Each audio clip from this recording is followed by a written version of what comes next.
Yeah, hi team, good morning. So today we are going to start module 13, which is PostgreSQL replication.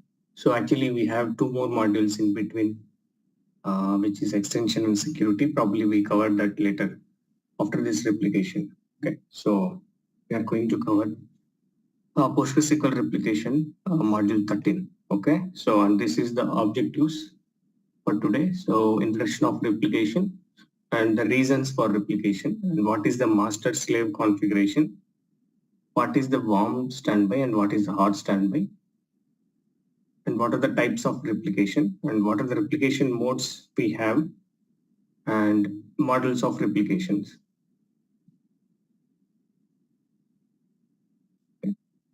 As we know, replication is the process of copying the data, okay, from one server to other server, which we call it as a replication, right? So from primary to standby, we are going to copy the data. So basically, replication is, as we know, very important for any company, for any production systems. We are going to configure the replications for high availability and disaster recovery, right? So basically here, we have to understand the two terminologies. Primary server, we call it as a master server, and standby server, we call it as a slave server, okay? So we may have one or more standby servers in as a part of replication. So we don't have any limitation here. Like Oracle, we have 32 standbys, up to 32 standbys we can configure. But in Postgres, there is no limit. If you have servers, you can configure as much as standbys you want. Okay. So the main goal here is for setting the replication. If something happened to our primary, okay, so we should have a standby up to date, right? So it should have up to date in sync, and if something happened to your primary, your application should connect to standby after you do a failover, right? So that is our main goal for configuring the replication, right? So the data whichever sends from primary, that server we call it as a master server, okay, or primary server. Okay, don't confuse the terminology. In Postgres, we call it as a master server for primary. And the server which is receiving the data is called as a replica server or slave server or standby server. Okay, so we can call anything. Okay, so probably most of the people in Postgres terminology, they call it as a master slave replication. Okay, so why company will go for replication? Because of high availability, they will get the load balance, disaster recovery, and whenever you do any maintenance activity, you will have the less downtime when you have replication in place, right? As we know, so mainly we use replication for high availability to avoid the single point of failure, right? If something happened to your main production database, so you have a copy standby in different location and you can promote, okay? So you can promote it to the standby server, okay? So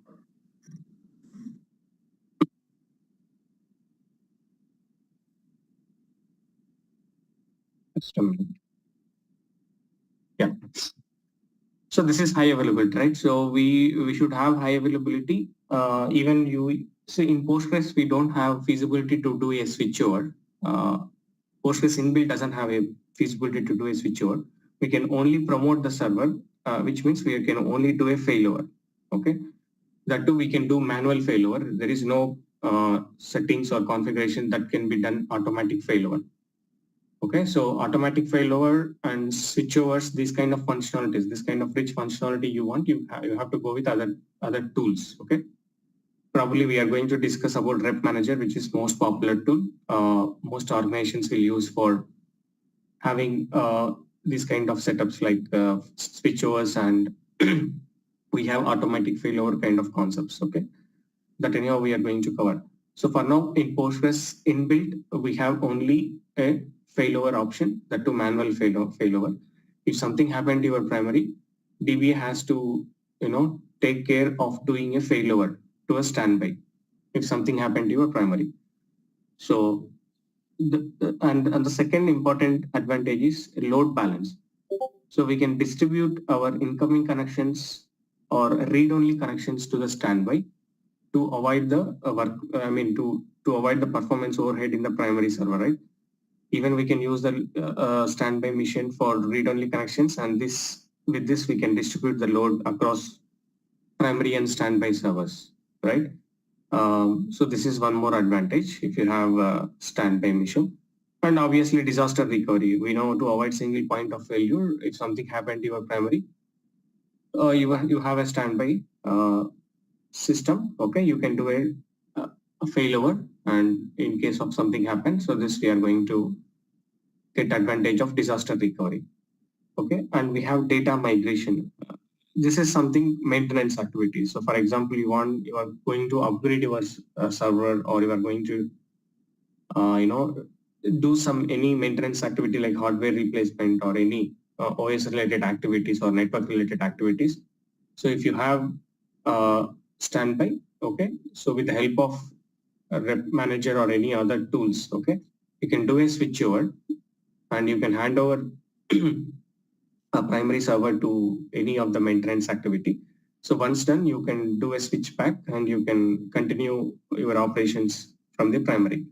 So if you do any maintenance activity, if you have the replication setup, primary and standby, so you will have less downtime for any kind of activities, right? So you can do a switchover, but Postgres inbuilt doesn't have switchover. Again, you have to go with any other tools. Okay, that point we need to remember. Now let's understand the architecture. Okay, how the master slave architecture looks like in Postgres. Okay, so we have a users. Okay, where they are going to connect to the primary server and they do their operation. Okay, now we want to have a standby machine. Okay, we have to configure the standby machine. As a DBA, we are responsible for configuring the standby, right?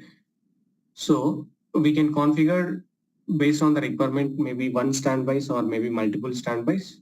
Okay, and whatever the changes which we are doing in the primary, it will copy to the standby, right? So this configuration we call it as a master slave configuration. So we are calling master server as a primary, slave server for standby. Okay.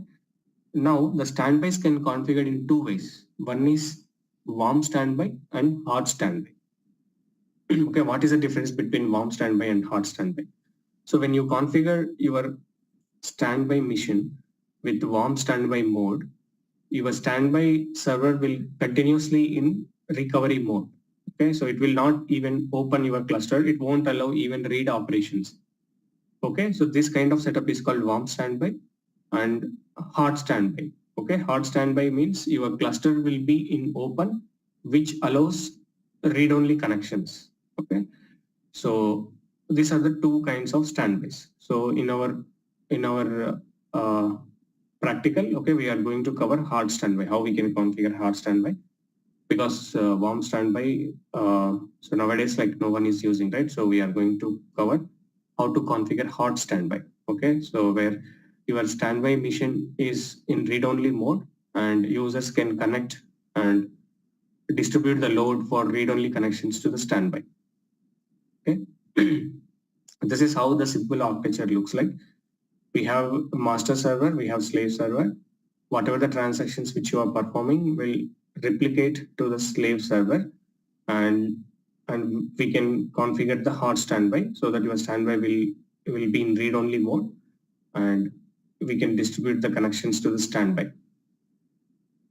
This is just a basic architecture of how the master slave looks like. Okay. Now we have to discuss about the replication types. Okay, so what are the replication types available in Postgres? Similarly, like Oracle, we have physical replication and logical replication. Okay, under physical replication, we have file-based or log-based replication and streaming replication. So these are the two physical replication methods we have available in Postgres. The first one is file-based replication and stream-based replication. Okay. So we are going to cover in depth about what is the file-based replication, what is the stream-based replication. So first we need to understand what is a physical replication. So at what scenarios we use physical replication? Okay. So in physical replication, as we know, it is block to block copy to your standby. Okay.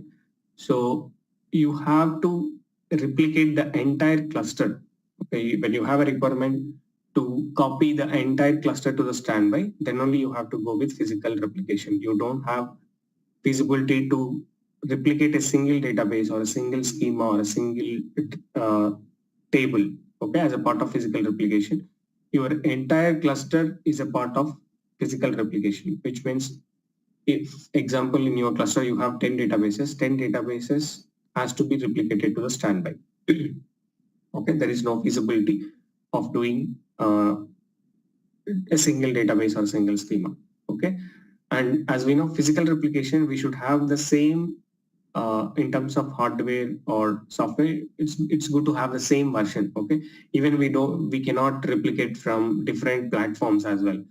For example, if you have a source in Windows and you want to replicate to the Linux, you cannot do in a physical replication. Okay, so your platform should be same, and versions of your Postgres cluster should also be same. At least the major version should be same. Okay, minor version can be different, no problem in the physical replication, but major version should be same.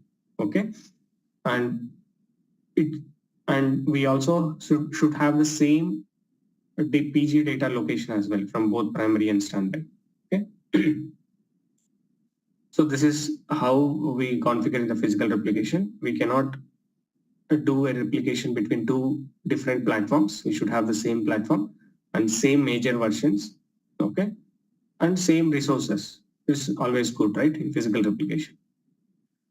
Whereas in logical replication, okay, so the logical replication, we may have different platforms. For example, you want to replicate from Windows to Linux, even you can do.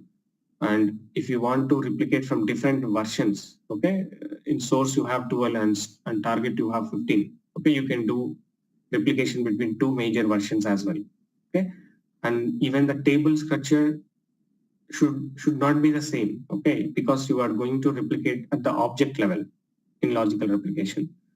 Okay, so you are going to replicate at the table level, right? So even you can replicate a single table or a single schema or a single database or multiple databases, whatever you want in logical replication, you have that flexibility.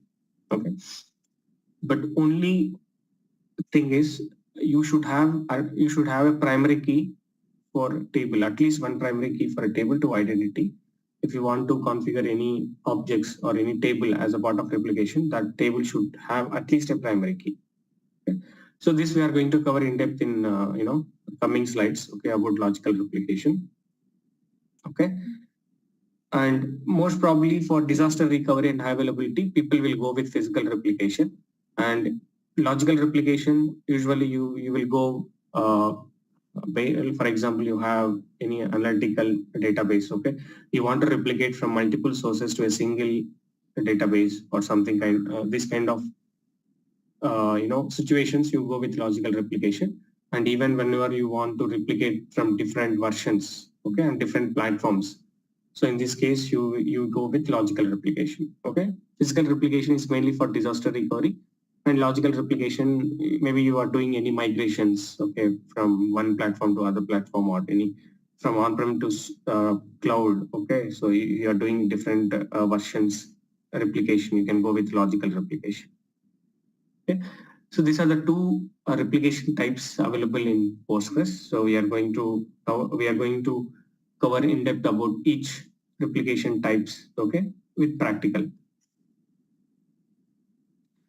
Now we need to understand about the replication modes. Okay, similarly like Oracle, we have asynchronous mode and synchronous mode of replications. Okay, so what is the difference between asynchronous and synchronous replication mode?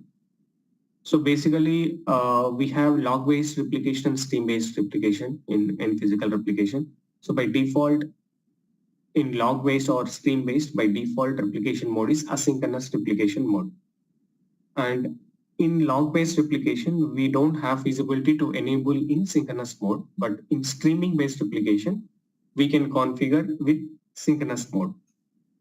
Okay, so what is asynchronous mode? Basically, So whenever you do any transactions, okay, so your primary will not wait for your standby acknowledgement. So whatever the transactions which it is performing the primary, all those changes will be applied in the master first, and then it will send the archives or WAL files to the standby, and your primary will not wait for acknowledgement.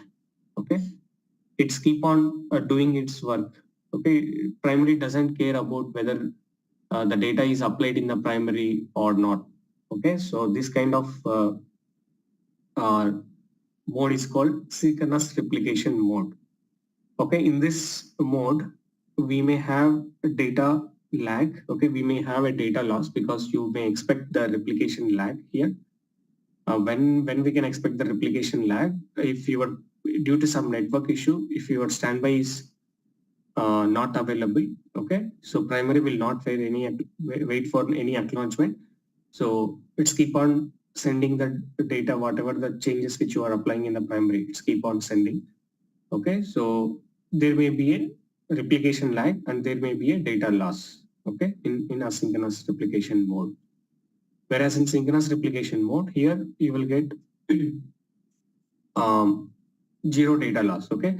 So how we get, so because whatever the changes which you are doing, okay, first it will go and apply in the standby, and the primary mission or the primary server will wait for acknowledgement. Okay, so once you get acknowledgement, then it will apply in the master and it continues its operation. So if you see here in synchronous replication mode, whenever here client is primary and server is the standby servers. Okay, whenever any changes happen, okay, it will make a request to the standby and it's waiting for response. Okay, it's waiting for acknowledgement, then it will apply in the primary. So this is called synchronous replication. Whereas in asynchronous, you are whatever the changes you are doing, okay, first it's applying in the primary and then it is sending to the standby and it continues its work. Okay, it will not wait for response from the standby. So in this kind of replication mode, you may have some data loss. So both replication modes will have advantage as well as disadvantage. So in asynchronous replication mode, you don't have much overhead, okay, but you have so you may have data loss, right? In synchronous replication mode, so you have little overhead, but the thing is, if your standby is not available, suppose, okay, so your primary will keep on waiting for response. It will not allow the operation even to be applied in the primary as well as standby. So whether it will allow the transaction to do in both, okay, standby and primary. If your standby is not available, even the transactions whichever you are performing in the primary, it will get hang. Okay, it will wait your standby to be available. So in this case, so if you want a, minimal data loss, and you can go with synchronous replication mode. In this case, you can go at least with two standbys. If one standby is not available, you have the other standby. So you don't need to worry much about the waiting.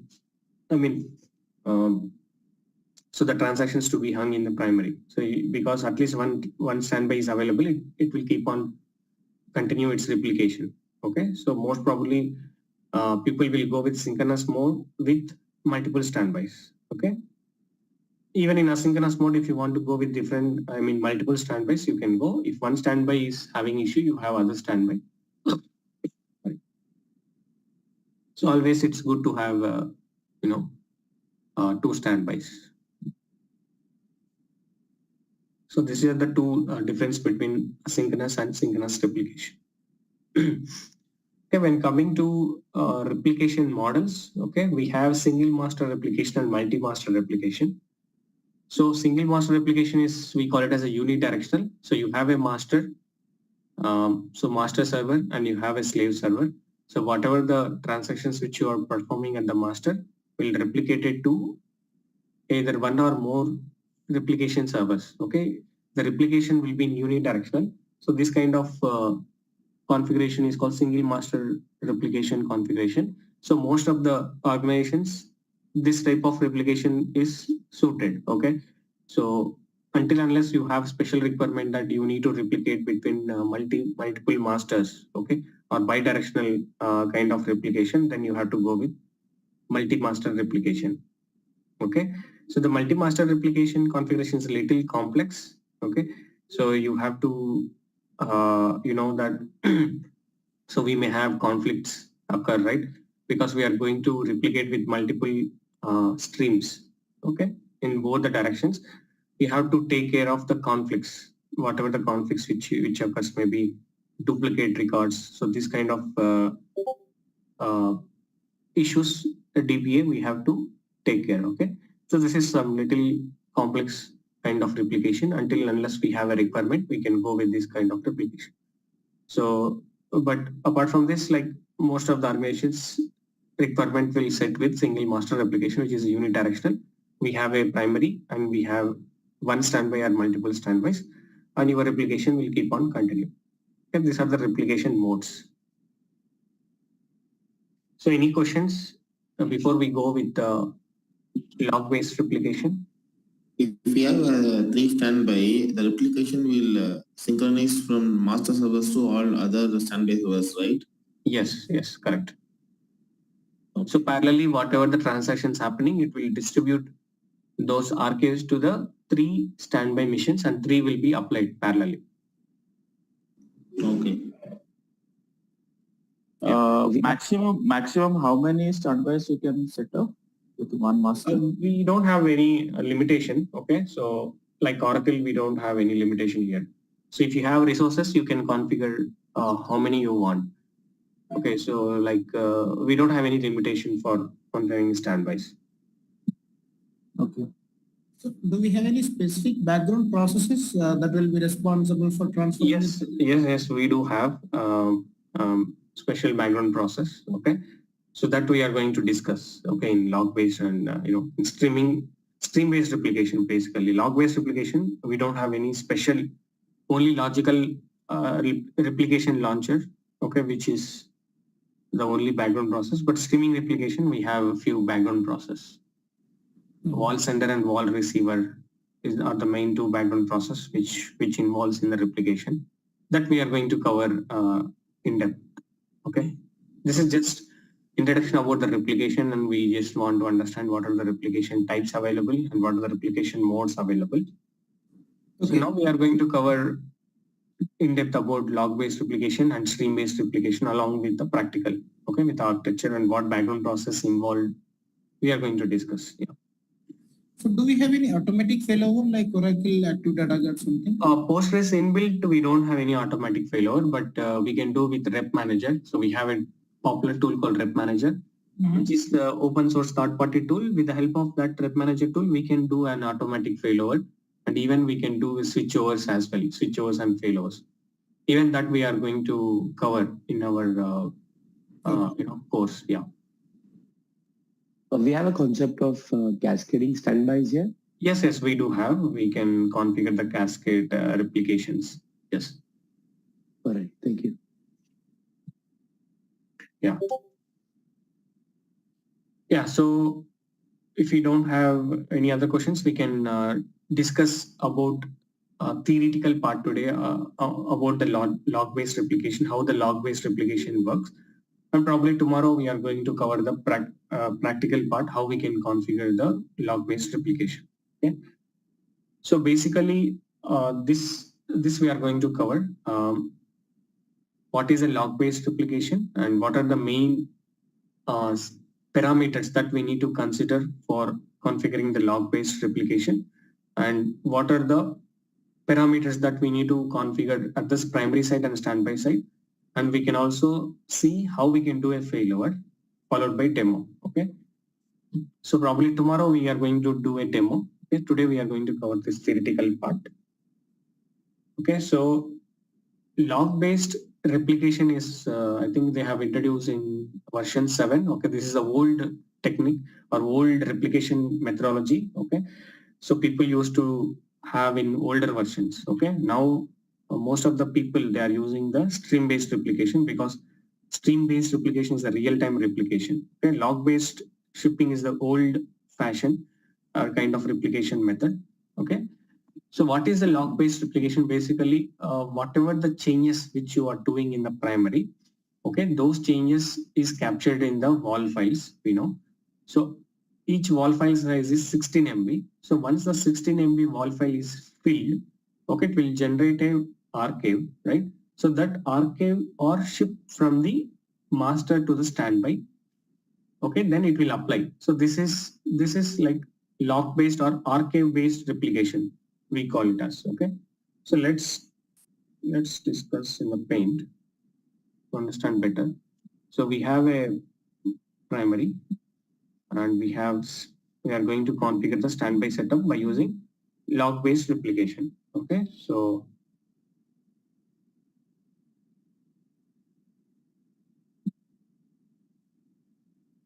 this is my master server and this is my slave server, and we are going to configure the log based replication or file based replication, so anything we call. Okay, and now we have in the master PG data, you know that PG data. So under PG data we also have PG underscore wall directory, right? So under PG underscore wall directory we have all the wall files, right? So each wall file size is 16 MB of size. Now once the 16 MB is full, it will generate an archives, right? So for example, this is my archive location.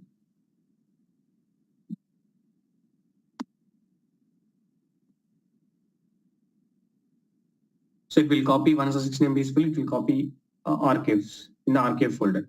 So here the archive folder, whether you can configure in the primary server and you can, you can copy with any of the tool. Okay.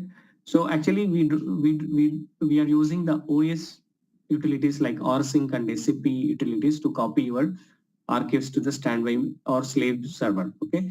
So what usually we used to do is, so the archives location, it may be directly in the slave server or any of the storage, separate storage. Okay, it may be intermediate storage server. Okay, from here your standby will apply. Okay, so what we have to do is we have to enable main important parameters is archive mode. As we know, definitely our cluster should be in archive log mode. Okay, and we have archive command. Okay, in the archive command, whether we can use rsync or SCP, and we can configure directly to the slave server or any other remote storage. Okay, so we are going to cover and copy archives of your primary to standby. Okay, now so basically my PG wall should have should fill 16 MB of data, right? So your standby will be always 16 MB behind this primary, right? So because your standby has to see your archive in the standby has to be applied after 16 MB of full, right? So the 16 MB wall file, it may take 1 hour or it may take 30 minutes based on your primary transactions. It may take time, right? So to avoid that much of time, we have another parameter called archive underscore command. So archive underscore command. Okay. So not archive underscore command, archive underscore timeout. Okay. So we have this parameter archive underscore timeout. Okay. This archive underscore timeout, we can set up probably 60 seconds, which is like 1 minute. Okay. Every 1 minute, it will forcefully do a lock switch and it will generate the archives. Okay. Yeah. Every forcefully it will generate the archives and that archives will be shipped to your standby, just to avoid much delay, okay, between two master and slave. Okay. So as we know, by default, your lock switch will happen based on your checkpoint. So checkpoint will occur every 5 minutes, whether you have to wait for 5 minutes or you have to wait for 16 MB to be filled. Okay. Only these two scenarios you have, right, to do a wall switch. So instead of that, we have a parameter called archive timeout. We can set up how many seconds we want. Probably we want 30 seconds or 1 minute, okay, you forcefully the wall switch will happen and your archives will be shipped to here in the slave, okay, and this will be in the slave server, okay, you have to configure two parameters. I mean, main parameters called restore command. So this we already know. We have did the point in time recall, similar commands. Okay. So we have to enable restore command. We have to point out the archives of where the archives is copying from primary. So that we have to point out in the restore command. And apart from this, we also have archive cleanup command. So archive cleanup command will make sure to clear your archives.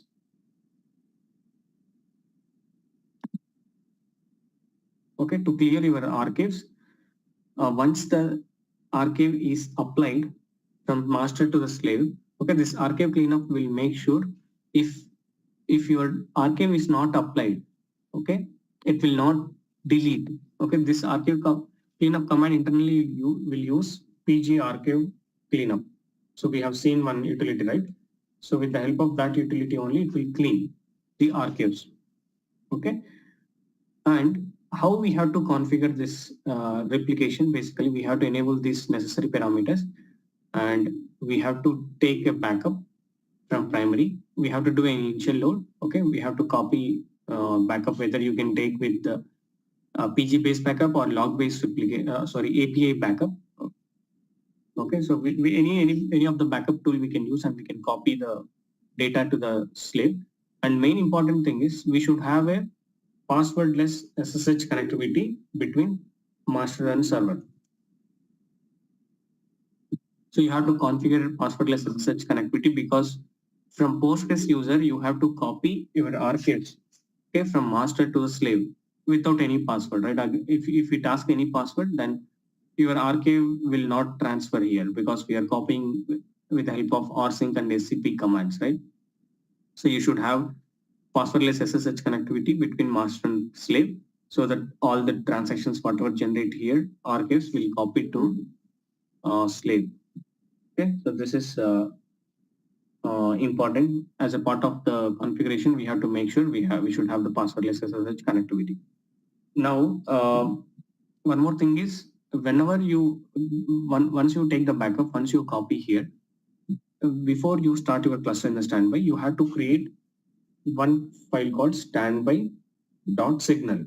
This is similarly like recovery.signal, which we do for point in time recall, right? You have to create standby.signal, okay, so that your cluster will be in read-only mode. Okay, it will go to the read-only mode, which means it will go to the standby mode. Okay, so it will make sure there is no write operations to be applied in the cluster.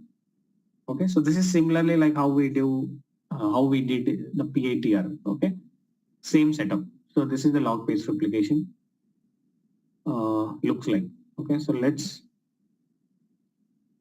go to the slides. Okay, as we know, whatever the changes which we are applying will be in the form of wall files, and that wall files or archives are shipped from the master to the standby.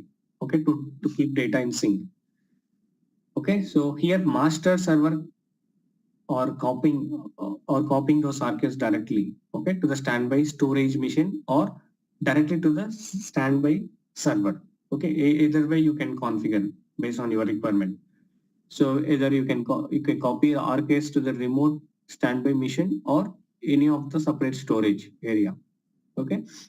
Now,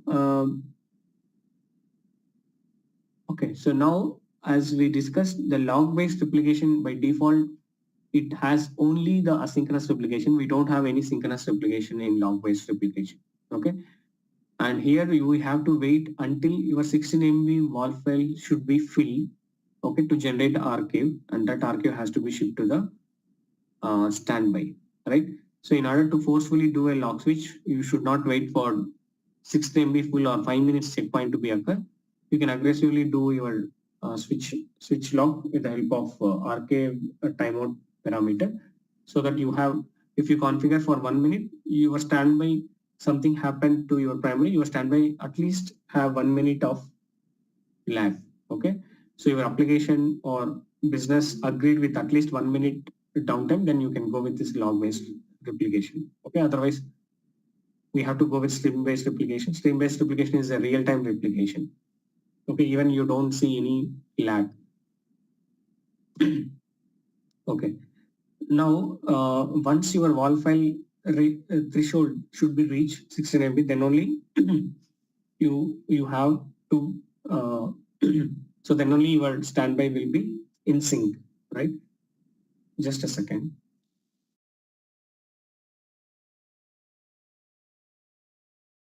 Yeah, so in log-based replication, you may have some replication lag. Okay, you may lose some data. As discussed, that based on that parameter archive timeout, at least 1 minute of data, or if you configure 30 minutes, again your primary will be something overloaded, right? So it will have some overhead, because every 30 seconds if you do the log switch, then your primary will be something aggressively doing the log switch. So you may have some performance impact. So at least we can go with 1 minute, which is 16 seconds. Okay. Now let's understand the architecture, how it looks like. So, okay. So we have a users will do their operation in the primary master server. Okay. Whatever the operations which they are doing, it will finally come to the WAL files. Okay. And now we are going to configure the log-based replication. We have to create the standby server. Okay. Then we have master and slave server configuration here. So whatever the transactions which is performing in the master, finally will come in the form of archives. So these archives will be shipped to a separate storage or directly to the standby storage. And we are going to restore these transactions, these archives with the restore underscore command parameter, right? So this is unidirectional, and we are going to configure the hot standby, which means your standby will be in read-only mode. Okay, so this we are going to set up this kind of replication practically. Because this architecture is very simple and straightforward. This architecture we already know in point-in-time recovery. Only thing is you are going to have a separate server, and in this server you are treating as a standby, and necessary parameters you have to enable. Okay. Now, so we can see some consideration for the setup. Okay, as discussed, since log-based replication is a physical replication, we should have the same version. Okay, and same platform is preferable. But as discussed, minor versions can be different. Okay, it is acceptable if you have source 15.2 and target 15.5. That should be okay, but not 12 and 15. Okay, and as discussed, we should make sure master and slave should have passwordless SSH connectivity, and both should be in same network. Okay, so that both can talk to each other and your data will be transferred. Okay, and passwordless SSH connectivity should be enabled between master and slave. Okay, and as usual, we are going to create a directory for archives in the slave server, and we are going to copy that archives directly to the slave server. Okay, and that directory should have read-write permission for the Postgres user, because we are going to copy that archives from the Postgres user. Okay, and these contrib models, basically we will discuss in later point of model what is the contrib models and why it is important. But for now, in log-based replication, we don't need this contrib model, but it's good to have contrib models to be installed in both the machines to use any kind of rich functionalities. Like if you want to have any other extensions, okay, we can take advantage and we can use that. Okay, so these are the parameters that we need to consider at the master side. Okay, the main important parameter is we should have archive mode on and archive command. So in the archive command, we are using SCP or rsync command, and with the help of SCP, we are going to directly copy.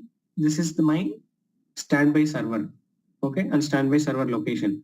So whatever the archives generating in the primary, I'm going to directly copy those archives in the standby location, okay, with the help of rsync command.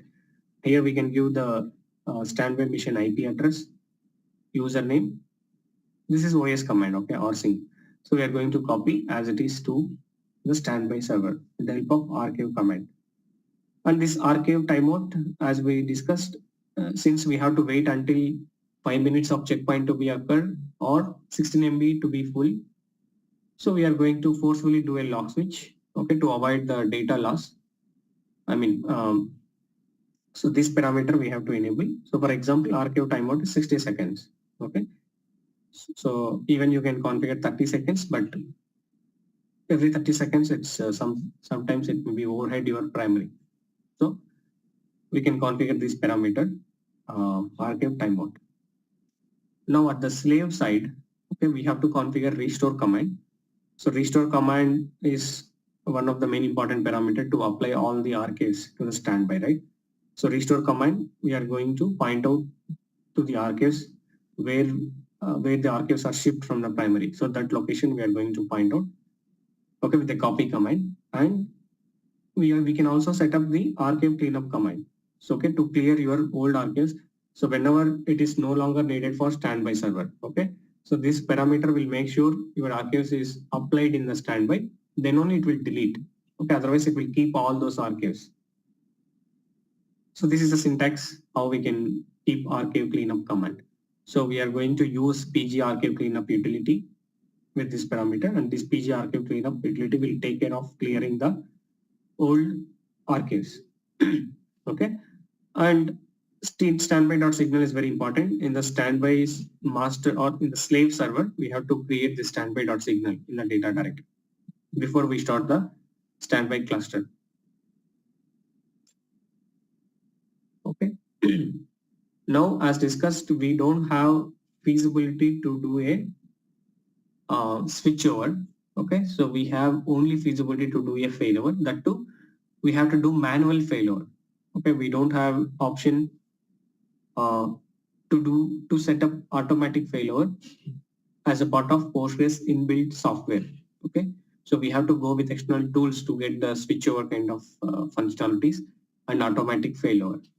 Okay, so failover, as we know, whenever your primary mission is not available and it is no longer coming up, okay, because of some hardware issue or maybe any reason, okay, so it is not starting, and you have SLA maybe with the business 15 minutes, okay, within the 15 minutes you are not able to bring up the primary, we should always do a failure, right? So basically, as discussed, we don't have any automatic failure solution in Postgres inbuilt. We have to go with external tools. Okay, so the failure can be done in multiple ways. Okay, we have a utility called PG promote. Okay, with the help of PGCTL, we have promote option. So this promote, what it will do? It will do a failure. Okay, and it will convert your standby mission. So these utilities you have to run from the standby. Okay, so it will convert your standby from read-only mode to read-write mode, and it will allow the connections. Okay, it will change the role. Okay, so the promote utility will change the role of your standby to the primary. This is one way we can do, and this we have to do manually. These commands we have to run as a DBA manually. Okay, and we have one more method called trigger based. Okay, we have a trigger file called promote trigger underscore file. With the help of this trigger file, we can do a failover. Okay, or we have a function called PG promote. So with the help of select statement, you connect to the standby mission, and you can just run select PG and select start from PG underscore promote. Okay, it will promote automatically your standby mission or standby server to a primary server. Okay, so these are the three methods available to do a failover. Okay, so in case of your primary is not available, you can do a failover. So this probably what you can probably, if you don't want to use any third-party tool as a part of automatic failover and switch probably automatic failures. So what you can do is you can have your own script, okay, shell script, where it will always do a ping from primary to standby. So with the help of ping command from primary to standby and standby to primary, vice versa, you can always check every minute. Okay, if your primary is not available with the ping command, you can just write a logic like to do a promote from your standby. Okay, something like this you can configure if you don't want to go any other tool So if you want any automatic failover to be happen midnight, if something happened to your primary, so if you are not available, then you can just configure your own shell script to promote your cluster. So with the help of ping command or any network utilities, you can just try to check your primary is available or not, and your standby is available or not. So you can just configure your own scripts. Otherwise, we have a tool called Rep Manager, where we have a Rep Manager configuration file where you have to register. It's like DGMGRL, how we register primary and standby, right? So you have to register your primary cluster and standby cluster so that it will take care of monitoring your both primary and standby missions, and it will do a automatic failover. Even we can do a switchover kind of activities as well.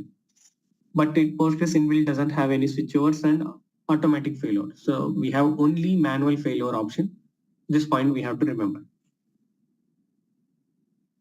Yeah, so this is about the log-based replication.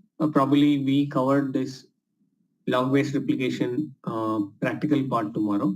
Okay, so how we can set up. This is a simple setup. And tomorrow after this after the lab practice, then we can go with stream-based replication and how the stream-based replication looks like. Okay. So any questions in the log-based replication?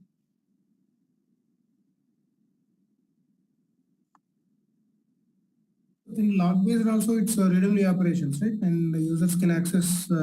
Yes. Okay. Correct. So, but it's not synced, like may get some delay in data. Yes, at least based on your settings, how you configure. If you have not configured archive timeout, yeah, at least 16 MB of data you have delay. So your application team is agreed with 16 MB of data loss, then we have to go with this kind of replication. But again, if you have configured the archive timeout, you have aggressive log switch, you don't lose that much 16 MB of data. It's very minimal loss of data. But anyhow, there may be a chance of losing at least some MB of data, right? So it's very important. You know, we have to understand this architecture and we have to set up upon application team agreement only, we have to configure this kind of application. Okay, this is not a real-time replication basically. So most of the people will not go with this kind of replication because stream-based replication is very real-time replication. You don't have any lag at all. So whatever you are doing, you will immediately applied in the standby. So in log-based you have, yes, this probably if you want to do in lower environments, you can configure in real time. But for production, people will go with stream-based replication as this is an old replication technique. Initially when they introduced, yeah. Can we consider the data guard as equivalent to log-based replication? Yeah, we can consider similarly like data guard because we are applying our archives.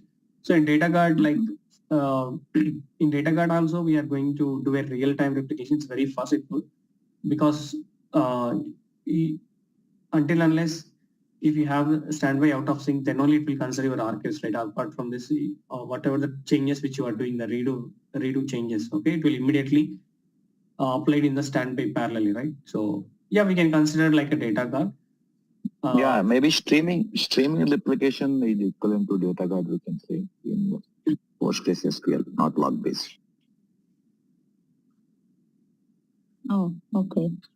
Yeah, why? Because there is a like lag, right? You can see there is a lag.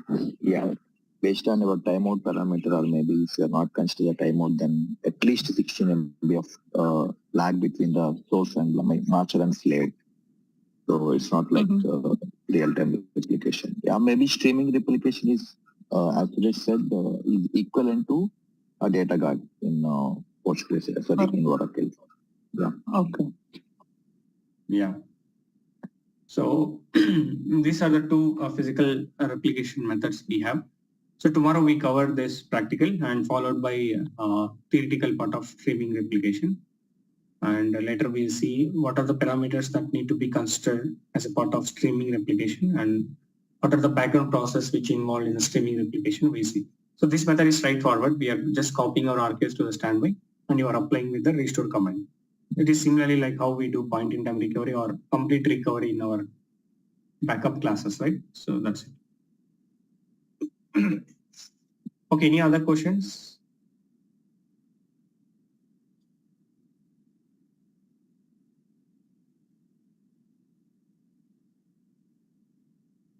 Yeah, so if we don't have any other questions, probably we can close for today. Probably we can catch up tomorrow for practical about the log-based application. Yeah, sure. Sure. So for the practical, tomorrow we are going to build one more server, right? Yes, yes. I will show you how we can. Actually, we don't need to entirely build a new VM again. So we can just clone the existing VM to the as another mission. It's very simple and straightforward. We can just clone the existing whatever VM you have in your mission. You can just clone and you can use that as a standby. Yeah, I will show you tomorrow how we can clone that mission and how we can use as another mission. So let's see if possible. Yeah. Yeah. Because clone will come again, that same kind of data will be there in the clone server as well, right? Yeah, same kind of data will come, but again we are going to do a initial load, right? Anyhow, we have to take the backup and we have to copy. So we can drop the entire standby cluster and we can take the fresh backup from primary and we can do the initial load. So no problem in that. Yeah. Oh, Sure. oh. Yeah. So okay, then we can catch up tomorrow. Thanks and have a nice day. Bye.